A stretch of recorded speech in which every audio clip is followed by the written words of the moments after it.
안녕하세요. 저는 서울 IN 추민지라고 하고요.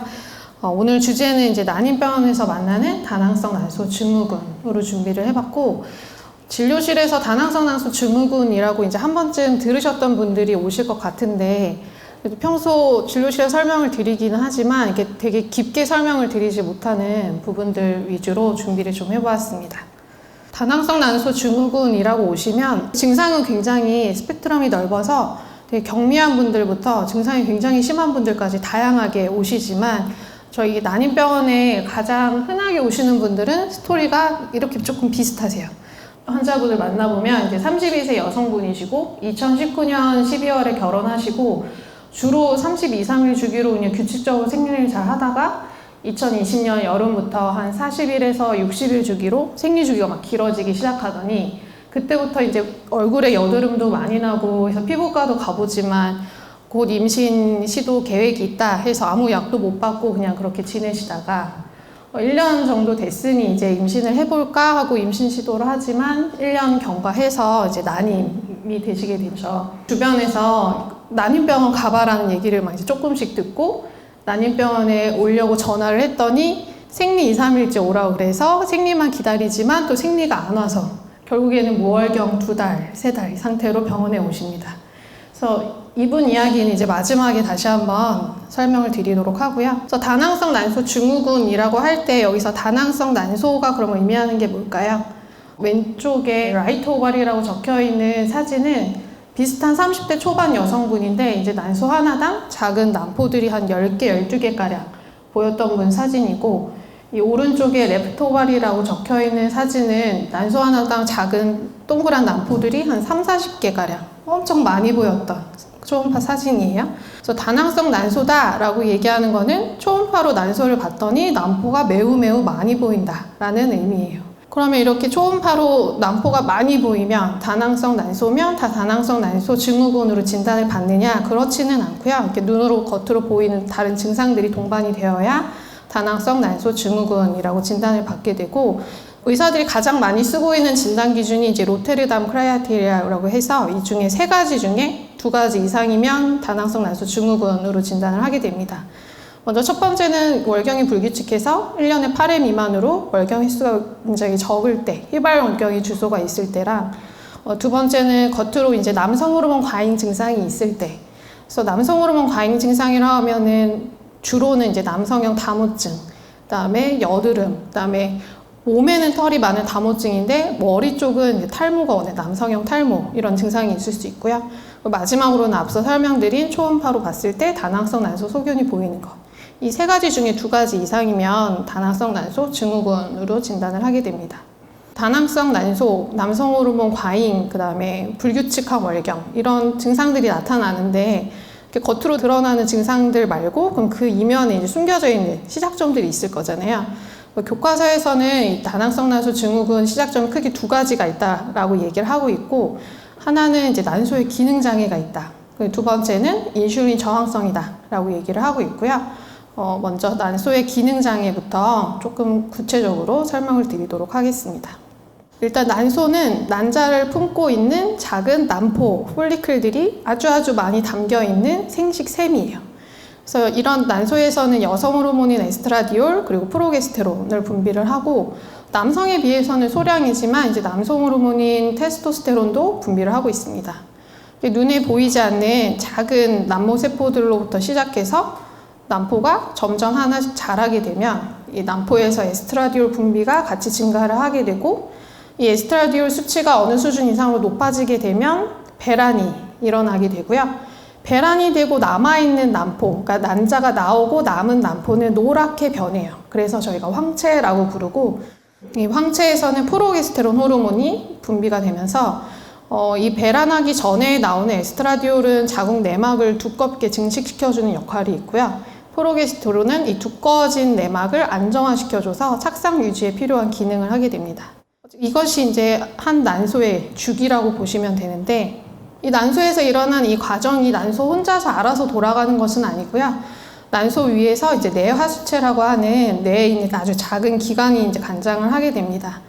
이 뇌하수체에서 생식샘인 난소를 자극하는 호르몬 2가지가 분비를 하는데, 하나는 이제 난포가 성장하도록 난포를 자극시켜주는 follicle stimulating 호르몬에서 이름이 되게 직관적이죠. FSH가 분비가 되게 되고, 난포가 그래서 FSH 자극을 받고 크기 시작하면 여성 호르몬 에스트라디올이 증가를 하게 되고, 그럼 뇌하수체에서 이 난포가 잘 자랐구나 판단을 해서 황체 형성 호르몬, 루테나이징 호르몬 LH를 분비를 하면 배란이 일어납니다. 그래서 배란이 일어나고 나면 이제 황체에서 프로게스테론이 증가한다. 방금 말씀드린 내용을 이제 한 가지 표로 정리를 하면 이렇게 보실 수 있는데, 뭐 FSH, LH의 높고 낮음의 순서 이런 걸 오늘 아실 필요는 전혀 없고요. 정상적인 난소에서는 한 주기당 호르몬들의 이렇게 증가와 감소가 있는 패턴이 있다라고만 알고 넘어가시면 좋으실 것 같아요. 그래서 생리가 시작하면 먼저 뇌하수체에서 FSH가 내려오고, 그 난소에서 난포가 자라면서 에스트라디올 수치가 어느 정도 상승을 하면 200 이상으로 상승하는 시점에서 배란을 일으키기 위해서 LH가 증가하고, 그러면 이제 배란이 일어난 후에 배란되고 남은 난포에서 프로게스테론이 분비가 증가한다. 이거는 여담인데요. 그래서 배란 테스트기 하시는 것들이 소변 속에 나오는 LH 호르몬을 보는 거예요. 배란 직전에 높아지는 호르몬이기 때문에 배란 테스트기에서 두 줄로 진하게 보이면 이 LH가 굉장히 증가했구나, 12시간 후가 배란이겠구나 이렇게 추측해 볼 수 있는 키트라고 보시면 되고요. 반면에 다낭성 난소 증후군이신 분들은 이 FSH, LH 호르몬이 뇌에서 나오는 이 두 가지가 주기성이 없이 그냥 정적으로 유지되는 상태라고 보시면 됩니다.